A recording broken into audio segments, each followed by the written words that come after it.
Money Roots is made possible by the support of our sponsor, Rooted Planning Group. Are you ready to take control of your financial future? Look no further than Rooted Planning Group, your trusted partner in financial well-being. At www.rootedpg.com, you'll discover a wealth of resources and expertise to help you thrive financially. Rooted Planning Group specializes in personalized financial planning, investment management, and retirement strategies. They understand that every financial journey is unique, and they're here to guide you every step of the way. With a team of experienced advisors, Rooted Planning Group is committed to helping you cultivate a secure and prosperous future. Visit www.rootedpg.com today to learn more about how Rooted Planning Group can help you grow your money roots.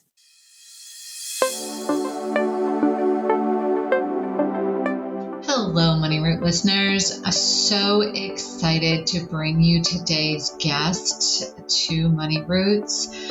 Over the holidays, as my last podcast mentioned, we hear, post-holidays, I should say, we hear a lot from clients that are in that sandwich generation or have aging parents that mom and dad maybe need a little bit more attention, care, and we need to start thinking about that.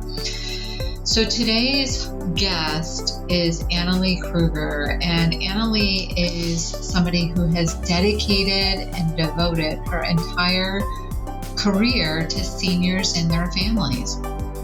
She's the president of CareRight Inc., and she and her team provide, I would say, concierge age planning consulting and coaching services to families with aging loved ones across the nation by leveraging technology and working with the financial planners to help clients and their families to help clients with this. CareRight develops, implements, and oversees a customized plan while offering support and guidance to the entire family unit. And one of the challenges that we often find is that where do I go? Who do I talk to? What are the services that are available? CareRight also offers online caregiving, self-care 21-day challenges, virtual caregiver master classes, and virtual inner circles for families to learn how to develop their aging plan. Just so you know, CareRight also launched the Care Crusade, which is a national campaign to improve healthcare outcomes for all. I think you're going to absolutely love this podcast. I know I always enjoy working with Annalee and her team when we need it for our clients. She also is the author of a book called The Invisible Patient. We will put the link in the show notes to this book that's available through Audible, I think, as well as through Amazon. And The Invisible Patient is mostly written for caretakers. So the book is meant to teach caretakers how to approach and appreciate being a caretaker, which can be both challenging and very rewarding. So dial in, and we hope you enjoy this podcast. We know it's a little bit longer than normal. We thought about breaking it up into 2 sessions, but I just couldn't figure out where to do that. So we hope you enjoy this longer version of the podcast. Thanks, everyone. Well, Annalee, welcome to the show. I'm so thankful that you were able to take time out of your busy schedule and be with us today. As I mentioned in the intro, you have a extremely special skill, I guess I want to say, that has been formed over a period of time and out of a necessity because of your own family's needs. So, for those of you that are listening, again, in the intro, I mentioned that Annalee has a practice that helps put together a plan for parents that are aging, for arranging some caregiving ideas, working together, collaborating, I think is the term that I use. In a way that, as a financial planner, I don't have the capacity to do. I have the overall general knowledge, but the amount of time when you're starting to dig into some of these things that we're going to talk about today, I just don't even have the time capacity or the talent, to be honest, that Annalee does. So With that being said, I'd love it if you could take just a few minutes and share a little bit about your journey, because I've teased them with this idea that this isn't just something that you said, oh, I think I'm going to do this. It was actually something that you had to do for your family. So maybe share a little bit there. Sure. So my grandparents, in the 70s, which is when I was born, we didn't have all this home care and independent living, and there weren't services like that. So our grandparents moved in and lived with us on the farm when I was growing up. And so back then in the 70s, seniors' options were stay at home, fail, and die at home, move in with their kids, which is what most of them did, or move into a nursing home, which no one wants to do. And still to this day, nobody wants to do that. So from a childhood on, I was just exposed to aging and family caregiving. And as farmers, we pitch in, for the greater good of the family. And so we were all actively involved in taking care of our aging relatives. And so it just stuck with me. I knew when I was in third grade, I was like, wow, I am going to be in some way taking care of seniors. Now, I don't have the stomach to be a nurse. So I went into social work. I know my strengths. So I went into social work, and that's where I've stayed. I became a social worker in CCRCs, continuing care retirement communities that have all of the different levels of care when those first came out in the 90s. Back then, one person managed the entire campus because they were new. And so it was taking a while for them to fill up and stuff like that. But the beautiful piece of working in the CCRC setting, the continuing care retirement community setting, is that I learned everything about all of the care levels, independent living, assisted living, memory care. What does Medicare pay for? What does Medicaid pay for? Long-term, and so the challenge was, though, that every day I had adult kids in my office because mom had a stroke. She's the primary caregiver to dad with Alzheimer's. Mom had a stroke. Hospital says, here's a list of facilities. Go find one by noon tomorrow, because that's exactly how that goes.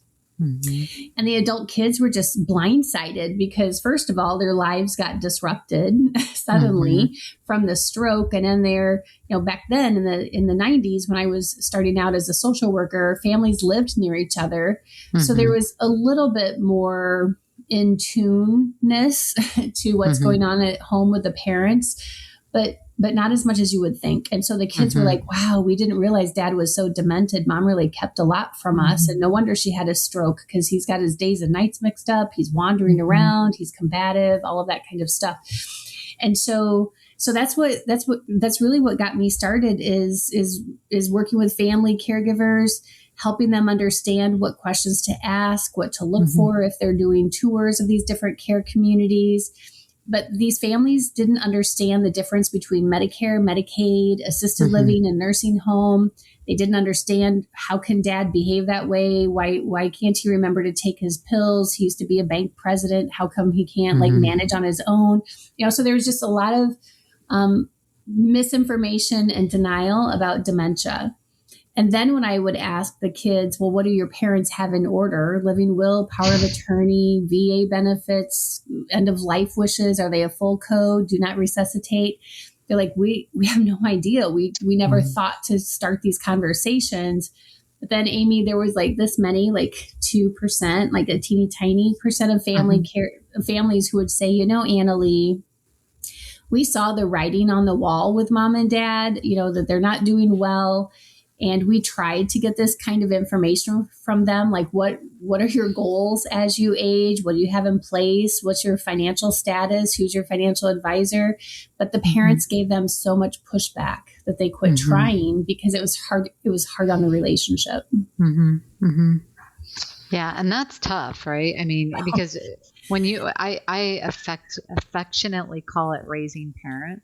Yes. Yeah. When the roles have reversed a bit, and now the adult child is having to make sure that the doctor's orders are followed, that the doctor's appointments are attended, that nutrition is sufficient, that, there isn't capacity issues and there's not financial issues taking place. Like it's that reverse role. And there's sort of this in between, in my experience, and you can tell me more than probably others, but in my experience in working with clients and in my own situation, there's this gap of time where there's this friction that takes place, right? Where they aren't willing to give up some of that independence yet. Yeah.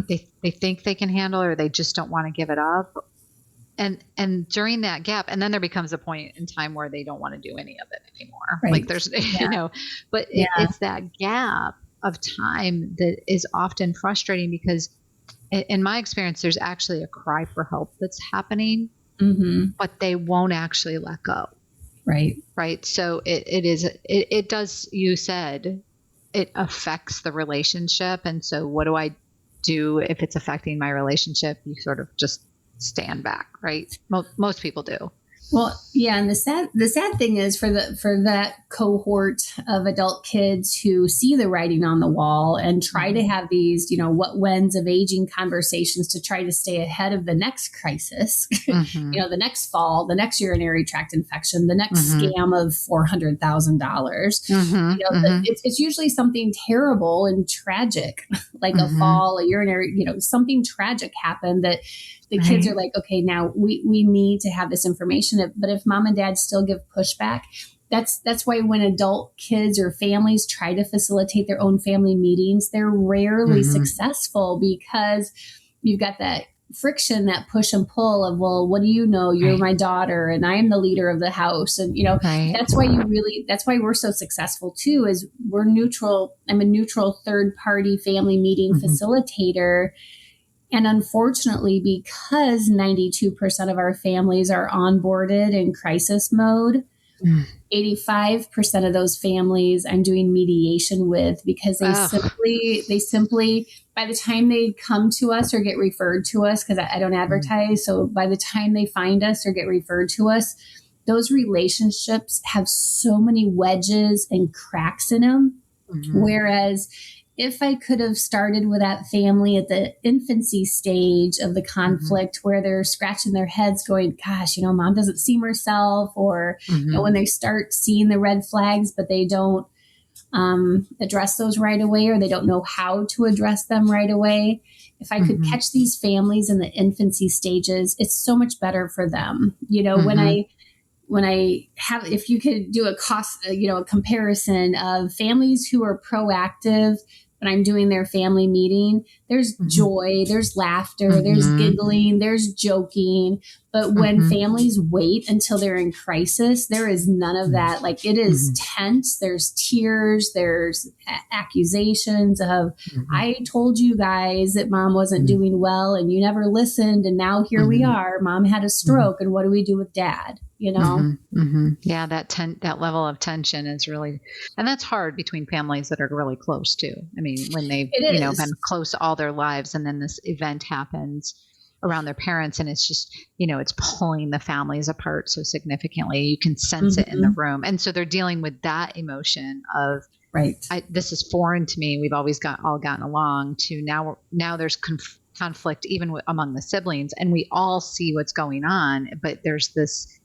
Everybody's handling it differently. With your background in social work, the right ways to sort of de-escalate those situations where if family members try to do it with themselves, it just escalates the situation. Makes it worse. It makes it worse, and the reality is too that you can't expect people to make informed decisions when they're so completely misinformed. Like, well, if dad's dementia gets worse, well, of course it's going to get worse. It's a progressive chronic disease, but that's what I'm saying is you can't expect family members to navigate their own family meeting when they don't even know how this disease is going to unfold because the denial, or they haven't done any research or whatever, or, they don't understand how expensive care is. And they're like, well, we don't need to put a plan together because Medicare or Medicaid will pay for everything. And I'm like, no, it does not.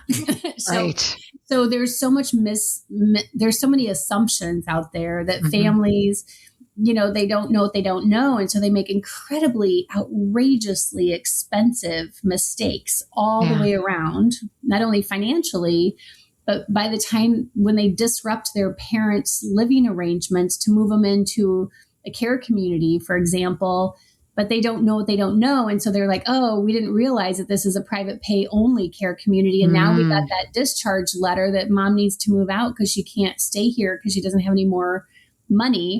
Or they didn't think that, oh, dad's dementia is going to get worse. And so they put him in a standalone assisted living. There's no memory care. So now he has to be disrupted again to move into an actual memory care. Now you've got mom in one community and dad in a different facility, and they don't get to see each other. So families make a lot of terrible, terrible mistakes that they just don't know what they don't know. And that's why I do what I do, so that we prevent that from happening. Yeah. And if I remember correctly, didn't you have a situation during COVID that prompted you to even more release this, to like reach out to start training like financial advisors to be watching for some of this? Well, no, I started training financial advisors in 2011. Oh, 2011. Okay. When I started CareRight. Yeah. When I started CareRight in 2011, I was like, oh, who should I connect with who's also working with a population of people with an intellect of planning ahead? I was like, oh, financial advisors. But at the time, for many years, from 2011 until just a few years, just until like probably 4 or 5 years ago, they're like, Annalee, none of our clients are caregivers. None of our clients have dementia. None of our clients are missing work. None of our clients. I was like, wow, you are woefully out of touch with reality, with what's going on with the families that you're working with. But during COVID, what triggered some additional, my services have always been the same, because I know what families need, because I worked in, I saw it for almost 3 decades before I started my own consultancy.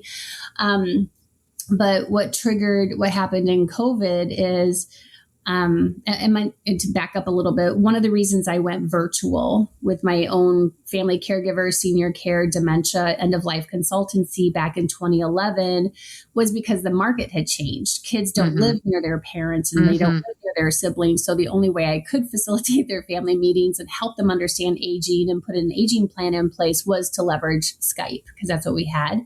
Yeah. But the second caveat to that was my mom had early onset dementia. She had mild cognitive impairment from vascular disease, from like little brain strokes.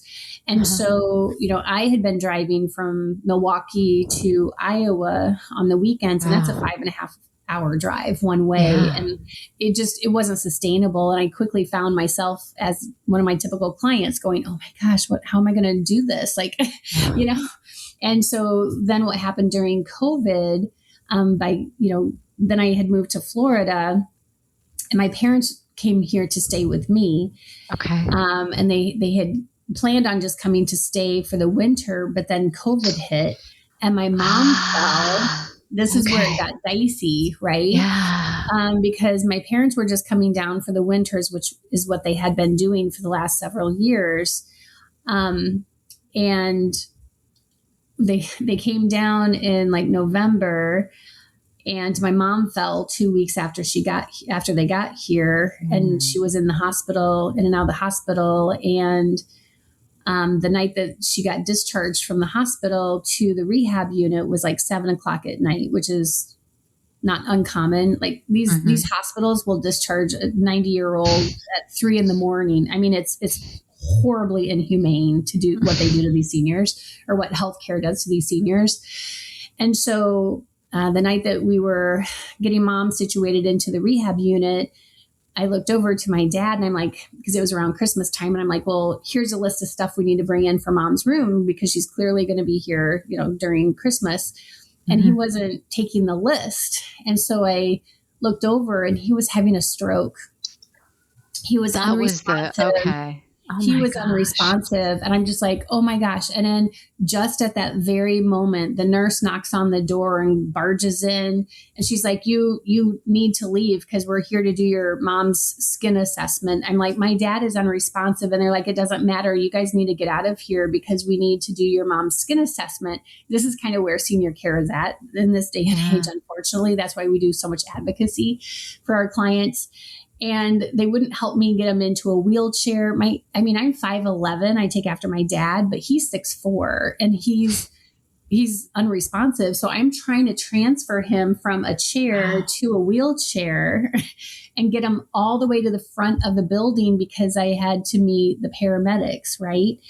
And it was a disaster. And this is what families go through all of the time in our healthcare industry. And it's pathetic, and it's inexcusable, and it's deplorable. And so we have always provided care advocacy for families, but when you also go through it personally, to see how families are treated by the people who should be taking care of them, it's deplorable. Yeah. And so that advocacy is critical.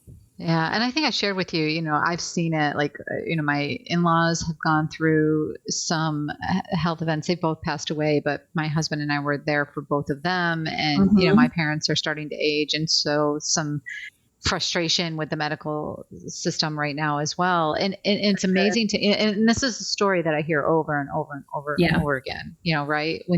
When our clients are in their 50s, they're having parents that have aging issues. And so trying to figure out, and you used to be able to get some information from some of the local office for the agings and, but their budgets have been cut so significantly. Their budgets have been cut, and they're woefully understaffed since COVID. Yeah. And so, they're just not equipped to handle the volume. This is what I wrote my thesis on in 2006 is we have an aging nation. I've been screaming this from the mountaintops for decades. We have an aging nation.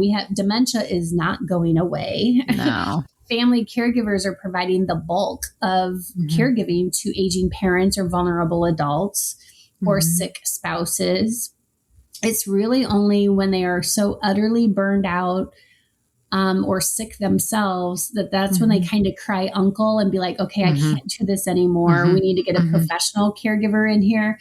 But then, the cost of that for one companion to live, or not to live, but to, 24/7 care with your loved one at home, that's anywhere from $30,000 to $40,000 per month minimum.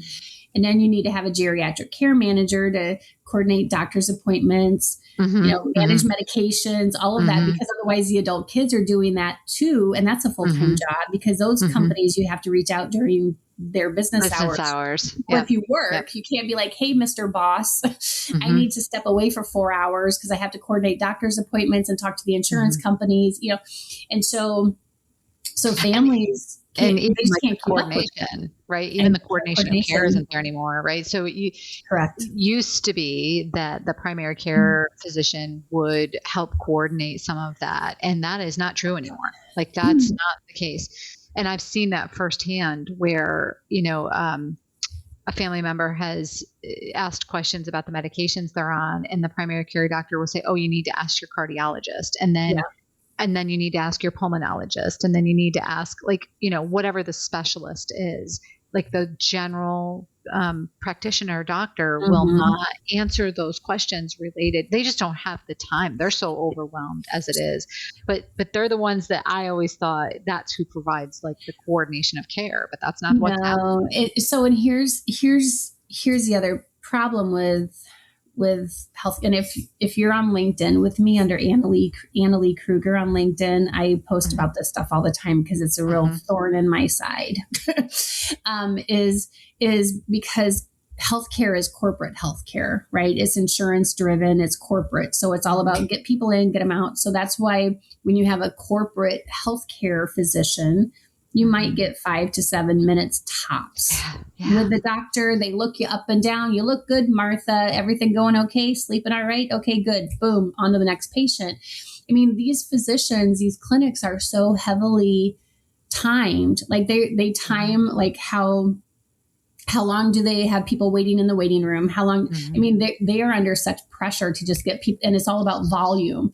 My own physician, before I went to a concierge doctor, and we'll talk about that next, my own physician, she told me she has 3,000 patients, and then she sees patients all day, and then she spends all night on my chart trying to follow up with as many that she can, because the nurse can only follow up with so many of them. Mm-hmm. Some of them you need to actually have a doctor.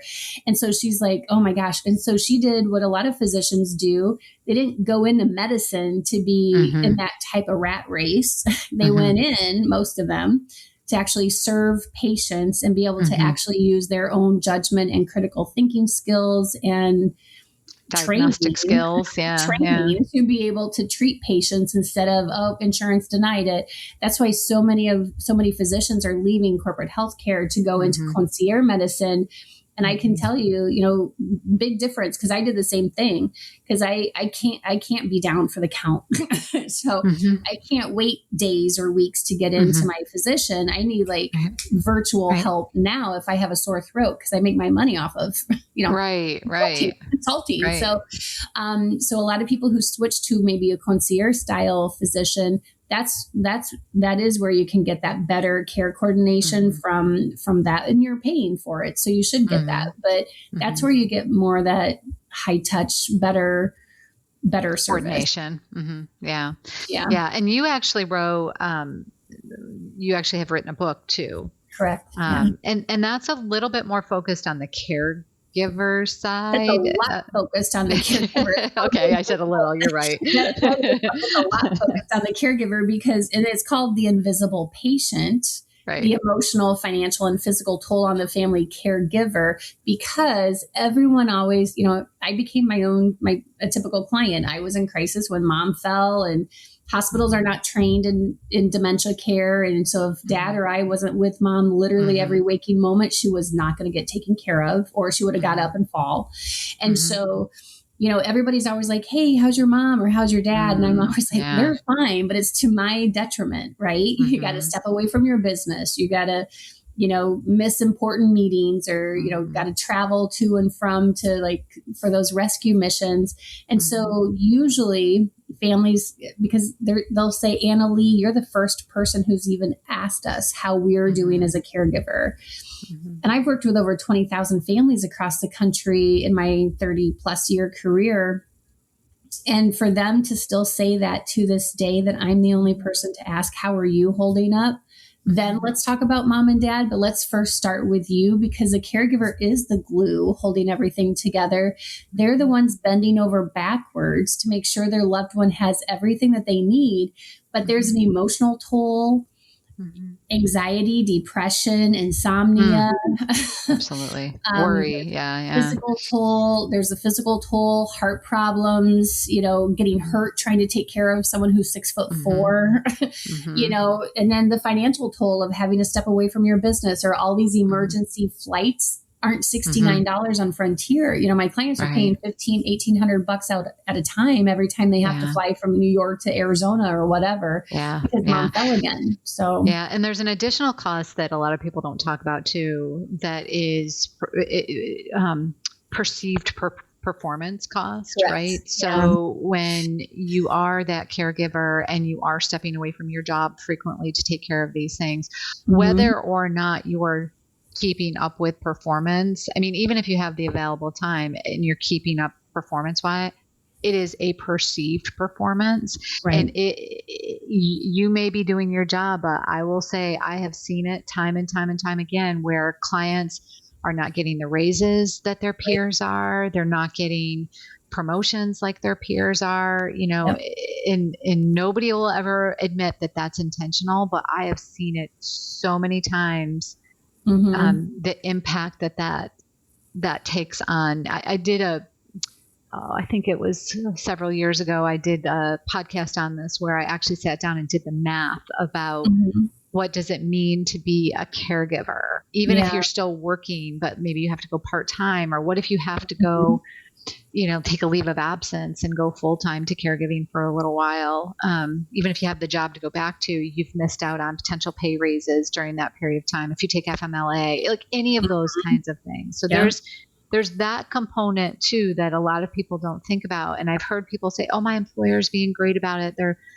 they're letting me deal with all of this. And I'll say, well, let's talk about that just a little bit, because have you missed out on any promotions? Have you missed out on any significant raises? What's the communication that's taking place with you and your employer? Because you may feel that they're being incredible and supportive, but I have a fear, because I've seen it happen, that this might be going on behind the scenes. And I'm not trying to start trouble at all. That's not what, but people aren't recognizing it. They aren't recognizing it. And employers, because I've been in this, I've been doing this for over 3 decades. Employers 3 decades ago, in my experience, in my opinion, were much more family oriented than they are today. And so now if you're the daughter and you're a realtor and you're not there showing houses, you're not selling anything. Right. If you're your production, in sales, if you're in sales and you're not selling because dad had a stroke or mom's, everything falls apart. Right. Yeah. And so people, I talk to families literally every day who are worried about losing their job, or their business has been incredibly impacted, because they're like, look, I'm trying to grow a business or scale a business, and I can't just keep stepping away because of mom and dad's needs or a sick spouse. And we absolutely know that a lot of our family caregivers, they are not taking the job promotion that they're offered because they can't add one more responsibility to their plate. Or if the job promotion is, okay, that's great, you're going to be flying all over and traveling, you're like, I can't, I have to be available for dad because he's the caregiver to mom, and so there is a major impact. And since we're talking about that kind of stage of life too, let's talk about the real thing of women. Yeah, the statistics behind that. By the time they get their careers back on track from, taking time off for, little kids or whatever, and by the time they start getting traction again in their career, then that's when dad has a stroke, or, you're going through perimenopause and your whole body is doing weird things and you're not sleeping and you're getting feisty and you're like, wow, what's going on? I'm like, not normally like that. And then you got the stress of caregiving. It's a hard time in life, because you also have your own kids potentially or possibly that you're just trying to be superwoman. And I'm here to tell you, for those that are listening to this, we aren't super women. We are doing everything that we can, but we cannot keep neglecting our own needs and our own wishes and our own health, because when you get burned out and your adrenal levels, everything is out of whack, it can take years for your body to get recalibrated to a healthy place again. And so even spouses, I know my relationship was absolutely impacted by caregiving. You can't be everything to everyone, and you can't make that person be first because you've got vulnerable adults that you're responsible for, and so it's a hard role to be in when you don't have an actual aging plan, which is also meaning you have enough supports in place. Let's bring in care. Let's talk about what's that aging in place at home care budget, so you don't break the bank and now can't financially qualify to get into a care community that could meet your needs. We know that when we do the Care Matrix project for our clients, we do about 65 family projects, care aging plans a week for families across the country. Most of these care communities, the good ones in quotes, might have a 5-7 year waiting list. Some of them you had to have moved in at independent living level of care. You can't move in at memory care, or you have to have a certain amount of net worth to financially qualify. Yeah. And so that's why we go through all of these different nuances and conversations with our families so they can make informed decisions. Or like, what are the safety triggers? Because family members will have different ideas of quality of life and safety for mom and dad at home. When, the primary caregiver adult child who's kind of taken lead on managing mom and dad, they're like, look, mom's falling, dad's not taking his meds. And, sometimes others in the family are like, oh, that's no big deal. It's quality of life, quantity of life, whatever, or they're just estranged, or they're, not involved, or just as bad is it's a blended family. And, Ethel and Marvin didn't get married until they were in their 70s and 80s. And the kids actually never really met until Marvin had a stroke. And now Ethel's kids are like, we don't want our mom getting hurt taking care of your dad. We're moving her over to California where we live, and good luck to you and your dad. So you can see why I spend so much time doing mediation. Yeah. And I want to circle back around, because one of the things that I think, you have a wide variety of services that are available, but one of the key components that you already brought up was this care matrix, the care living matrix that you were just talking about. And I've seen this matrix, at a completion level, like a sample completion level. I don't even know how many hours you must spend 30. On putting that thing. So I know, hours of payroll to put that together. So and only probably 30 because of your experience, right? If I was to try to do it, or an individual themselves were to try to do something like this, I would have to believe that it would take double or even triple that kind of time. It usually takes them triple. Yeah. So it looks at a lot of different components. And one thing that, people look at the cost of that, which, if I remember correctly, is around $8,500, right? Per location. For just the care matrix. Yeah. Yes. Just the care matrix. Yes. Yep.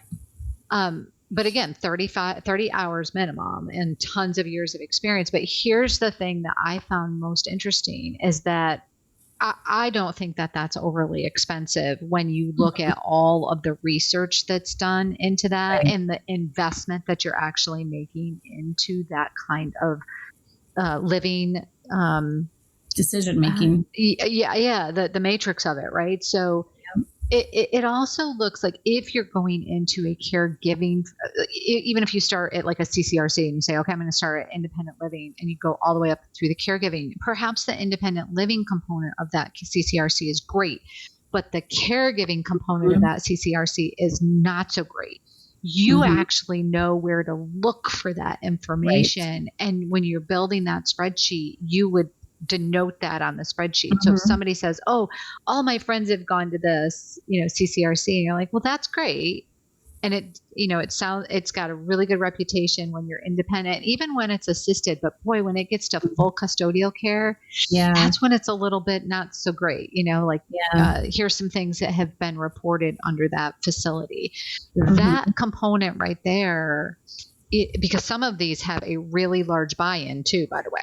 Right. Correct. So hundreds of thousands or millions of dollars community entrance fee. And that's just to get in. Right. That's just to get in, and then you pay rent on top of it. Yeah. And you don't get that money back most of the time unless you die and there's some residual. You die or you leave, usually within a year, and then you don't get 100% of it back. You get That's correct. Yeah. Some percent.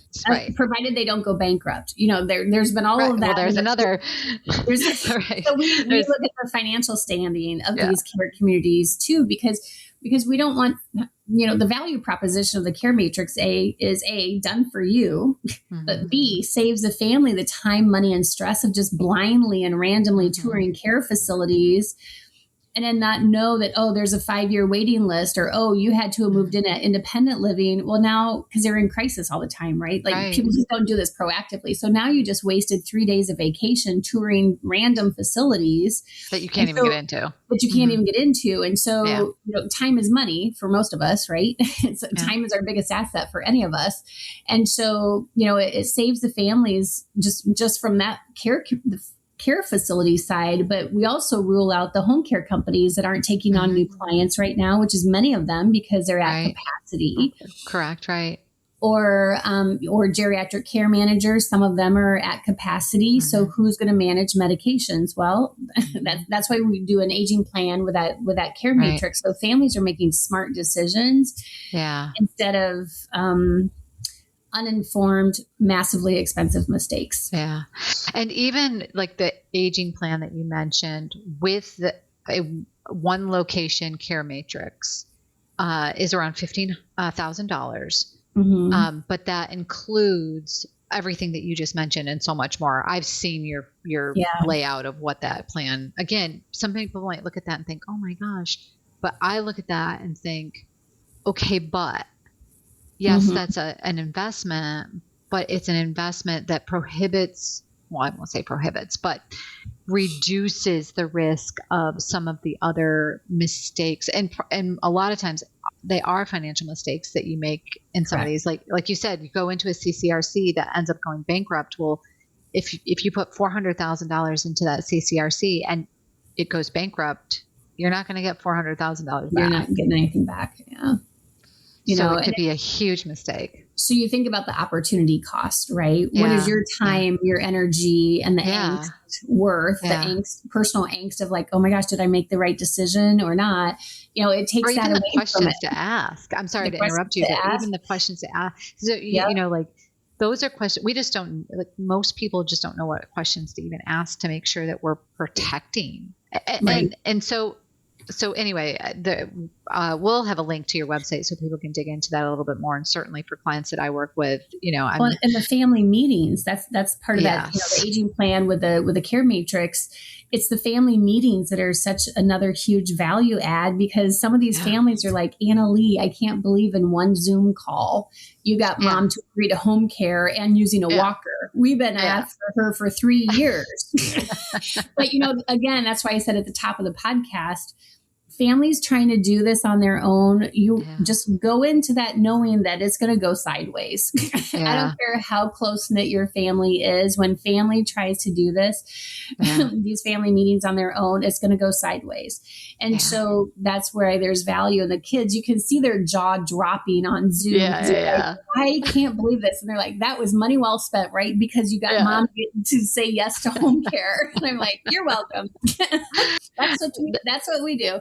And it is great. I mean, it's sort of like, when you're raising your children and you tell your child, put a third of your money in savings, donate a third of your money, and spend a third of your money, right? And if you as a parent tell your child to do that, they're going to look at you cross-eyed. But if somebody else comes along that they respect and believe to have good knowledge, they're going to be, that's genius. And it could be the exact same, terminology, right? Well, it's the same messaging to their parents that the kids have given the old college try, right? Yeah. They really have, like, hats off to you kids who have done that. But you can't, they get stuck because they can't get it to now move forward into actionable steps. And so that's why we do the aging plan. And there's so many resources that families just don't know about to make their life easier. And that's why that care matrix is so robust, because we're outlining multiple different resources. And then we can say, now do you want us to help you implement this? So it's not like, here you go, good luck. Right. Now we can take you by the hand and be like, okay, now let's get home care in. Let's get some of these technology solutions in. Let's work on your grab and go binder to get your funeral arrangements taken care of, your accounts, passwords, who are the people that you work with, the professionals, so that those whoever is the power of attorney actually has that data, so they can be successful in the job that they were tasked to do if they were assigned the power of attorney. So, and then helping them understand dementia or whatever chronic disease that their parent has, or like adult kids, because they don't understand aging because they haven't gotten there yet.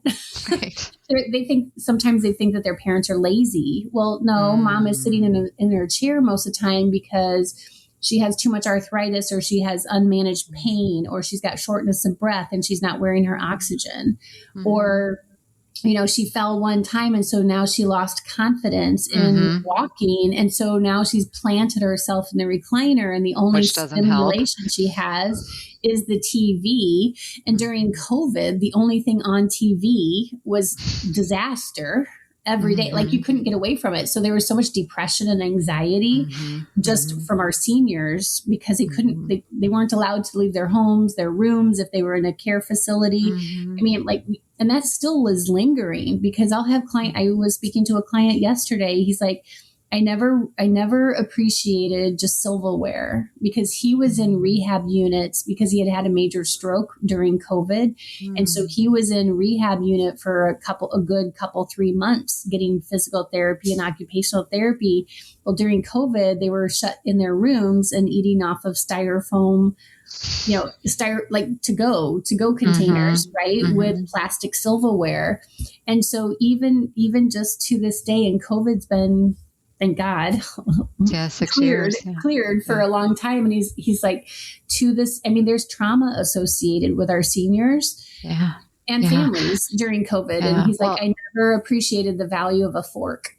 Yeah. Like, and I think one of the trauma that lingers is that what if something like that happens again? I saw family members unable to go be with their dying family members because of, what was going on during that period of time, or they couldn't go to the nursing homes and visit their parents or grandparents or whatever. And so there's a lot of trauma still on that. Like, I want to make sure they don't go into a nursing home in case it happens again. I'm traumatized from my mom, and that's right away in the front of my book, my love letter to my mom. Yeah. Because I had just been there with her in the memory care unit, and less than 2 hours after I left, they called and said that she choked to death. They served her the wrong diet. They served her chicken with a bone in it. Oh. She choked to death, and she's dead on the dining room floor. And so,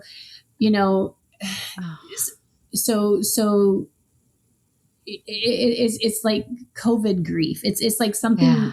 It's like a whole different type of grief when you can't be there to be with your loved one. We had all sorts of families that were just panicked, and rightfully so, because they couldn't fly to go check in on their parents. Like it happened, like shut down, the world shut down so quickly.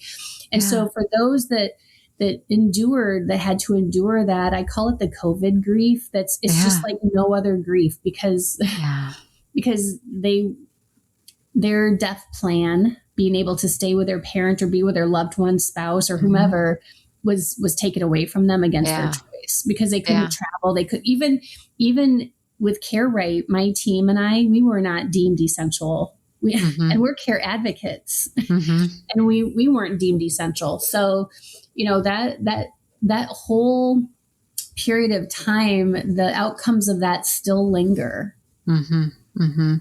Yeah. And that's why it's so important. I know we have to wrap up here, but I know that's why it's so important when I think about who are your services good for. And I think if you have, even if your parent is in fantastic, and this isn't just for parents, like you as an individual could say, I don't want to burden my children. I'm going to get a plan in place to do this.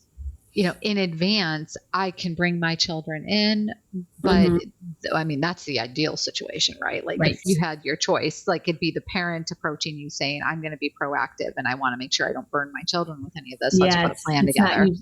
I wish more parents, interestingly on that note, because my clients, the whole family, when I ask moms and dads, what are your goals as you age? It's always the same thing. I want to age in place at home, and I don't want to be a burden on my kids. But it's not mom and dad, on Zoom with me for the consult. It's always the adult kids, because they're like, I'm jeopardizing my health, my career, my finances, my everything to take care of my parents, and it's just not sustainable. So whether it's a spouse, aging parents, if you're listening to this and you're thinking, oh, this sounds like such a great service and solution. How do we get mom and dad on board? That's what we help you with, right? Mom and dad, is it important for you to have a say in what happens to you as you age? Is it important for you to plan ahead and be as independent and have as much dignity as possible? Because if you don't plan ahead and you have that stroke, you will not have a say in where you go for care and what type of care you get, and your kids are going to make your decisions. So if this is interesting to those that are listening to this, reach out on the CareRight Inc. website, CareRightInc.com. You can message me on LinkedIn under Annalee Kruger. Yeah, and follow you, because you do give a lot of really good information. A lot of content that I put out there. Yeah. And I think it helps. Right. But it plants a seed, right? It's enough information that it gets you thinking about certain things. So yeah, they can follow you, like you said, LinkedIn, your website, CareRight Inc. Facebook page, and for those that are listening to this and you're like, oh my gosh, she's like talking to me, because I hear that all the time. Leverage this podcast, play it to your siblings, and send it to your parents and say, look, or just listen to it and say, look, mom and dad, I was listening to this podcast. It really hit home for what we were going through. And she offers a free 30-minute consult. Let's do this. Yeah. If you ask your parents, they will probably say no. So there's ways to frame it and say, that's why you say leverage the podcast and say, look, we made it through this last crisis, but we know that's just the tip of the iceberg. Let's get a plan in place. And so there's ways I work with the families to pivot these conversations to get mom and dad on board, or the sick spouse. If you're the primary caregiver to an ill spouse, you're in the same boat too. You just want to be the spouse. You don't want to have to be doing everything. So I think it's, my frame of mind is I don't know what I don't know. Right. And that's the component. And I can't know, I wasn't trained in it. I haven't experienced it. So I don't know what I don't know. And I'm sure there's just so much I'm missing. So, that's the component of, if your field of study is, unless it's in this particular field, there's just so much that you don't know, and you learn along the way some of it, but then often you learn that there was a lot that you missed. In hindsight, there was a lot that you missed, and you still can't learn it all. It's just the truth. That's why I said this is beyond my capacity, mental and ability capacity to actually, I know that I want to watch out for my clients for this, but I don't have the time. You just said you spent 30 hours on just the matrix. That's not even the care plan. That's just the matrix. That's just the matrix. Yeah. And, and you have the experience. And we have the experience. And a good chunk of that is because for us to help outline, and we're fee for service, right? So we're not one of those placement companies. We have an ethical business model. It's fee for service. And so for us to even help families outline 5 to 8 different care communities, we usually have to rule out 10 to 20 care facilities because of abuse and neglect year after year, or they have a 7-year waiting list, or mom is 300 pounds and their weight limit only goes up to 250, so we rule out all of those things so that the families don't have to do it on their own. But, Amy, what I am so grateful for you about, though, is many things, but is you identified that as an advisor, this is a skill set that you needed, some information about and education. And so I'm so happy that you went through the program and you've identified families that are like, you know what, I've got your financial plan in order, but just as important is putting an actual aging plan that outlines current care needs and options and pricing and future care needs, so that our family relationship doesn't have to be completely broken. No parent wants that. No parent at the end of their life is like, wow, I'm so glad I put my kids through the ringer, right? No parent wants that. But unfortunately, when families are trying to make these decisions on their own, all it does is even the most close-knit families, it just puts massive, often irreparable wedges into those relationships. And then they never speak to each other again. And that's not what people want. Isn't that sad to see? Yeah. Well, thank you so much for spending time with us today. And I'm going to put those links that you mentioned in the show notes for people to be able to connect with you on. I follow you on LinkedIn. So, it's something that I'm able to say firsthand has some really great content that's out there. So please go follow on LinkedIn just to start getting the knowledge level up. And, if you have any questions, feel free to reach out to me. But, again, this is something that we're seeing more and more and more in our practice. And so, it's just making sure that people even know this exists, because I know I met with somebody not too long ago, and I started going just looking at the packages that are out there, and they were like, oh my gosh, I didn't even know all of this existed. I'm like, okay, well, in a couple of weeks when you get back from your trip, we're going to sit down and go through this again, because, I want to give you time to digest all of this, but this is how the service can be of assistance. And, just knowing that somebody is there to advocate, that was a big moment. Oh my gosh, she's going to help advocate. That's part of what they do. So, that's a really huge thing too. So thank you so much for your time today. We really appreciate it. And thank you. keep us posted on anything that you want to share in the future too, because Sure. I love to bring people back whenever there's updates that we need to be aware of. Perfect. Well, there is a new update actually. So I don't know if you want me to quickly mention it, but sure. Medicare, CMS Medicare has a new program that they rolled out last year in 2025, and it's called GUIDE, GUIDE. Okay. So now, so we're heading. It's got a long ways to go, but it's a step in the right direction. So there's a Medicare GUIDE program, which there's pockets of money for those who qualify. Which to qualify, your loved one has to have a diagnosis of like Alzheimer's disease or dementia, and it's designed to help.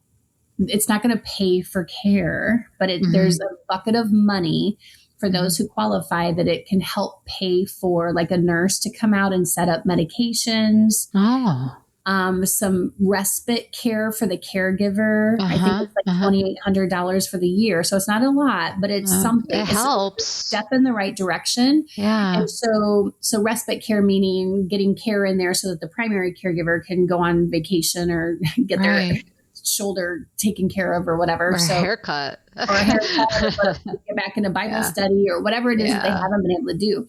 And so it's a new program. There's various different home care companies that are now GUIDE providers or partners, some physician clinics, some therapy, like physical therapy clinics. So it's, there's fantastic. It just rolled out late last year. And so it's a new program. So expect some kinks in it. Yeah. But it's a pilot program and it's definitely a step in the right direction. So fantastic. Well, thank you so much for sharing that tip. So that's new. That's new. I think the proof is in the pudding as to how to utilize it and how to navigate the system when you're, especially with something like this. Okay, it's available, but how do I navigate it? Because if it's so new, that's, sometimes you're told no, even when the answer should be yes. So it's knowing how to appeal or fight for what you're owed as well. Well, again, thank you so much for your time today. We really appreciate it.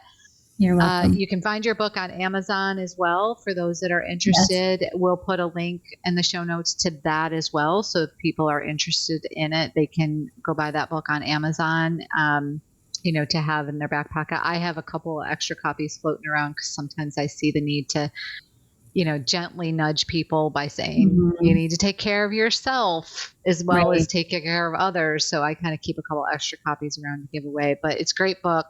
I've read it and I reference it. I actually did a podcast earlier this month and I quoted some sections from the book specifically. So, just kind of pointing some things out. So again, I'll put that book in the show notes so people can have a direct link to that. But again, thank you. And it's on Audible too, because I know that family caregivers don't always have time to just lounge around on the couch to read a book. Yeah. But I love that it's like size 14 font, so it's thick. Yes. But I know my audience, and so it's a lot of it's jam packed with just. Oh, you're not kidding. Bullet points, how to tour a care facility, a script on how to have a family meeting for those that want to try to embark on that. How to do your own care matrix. It's a do-it-yourself aging plan book for those, but I mean, they just get stuck because they're like, I can't even get past the family meeting part because my brother won't listen to me. Yeah. I think it's more the way that I have utilized it with families that I've worked with is more like, here's some talking points. Like, like if you want to try first, here's some good talking points, or here's some awareness points that you should be knowledgeable about. That's the way I've sort of used it. And the point that it is for the caregivers, like that's, you need to be aware of how to care for yourself. It's the whole put your oxygen mask on first before you put it on others, right? Like it's that same kind of concept. So it's super important. But again, thank you so much for your time today. We really appreciate it. Thank you, Amy, for your time too. I appreciate it. Thanks for listening to Money Roots. Until next time, keep your finances grounded and your future growing.